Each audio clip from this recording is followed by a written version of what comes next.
Ano ba ang kaharian ng Diyos? Sa Lukas 17:21, nisasabihin man nila, naririto. O naririyan. Sapagkat narito, ang kaharian ng Diyos ay nasa loob niyo. May dalawang pakahulugan ang salitang kaharian ng Diyos. Pwede itong kaharian na mababasa sa Biblia na mapasa amin ang kaharian mo, o ang kahariang nasa loob niyo. Maaari itong literal o hindi. Ang literal na kaharian o paraiso ay yaong nilikha ng Diyos kung saan naroon si Adan at Eva sangayon sa Genesis, na pagkatapos ng kanilang pagkadaya at pagkakasala ay pinaalis sila roon ng Diyos at nawala ang paraisong iyon. Subalit, ang paraisong yaon ay ibabalik rin ng Diyos sa bagong langit at bagong lupa na kanyang hinanda.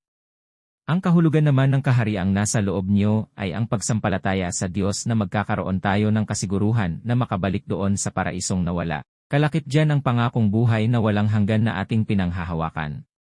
Maraming salamat sa panonood at pagpalain tayo ng Diyos.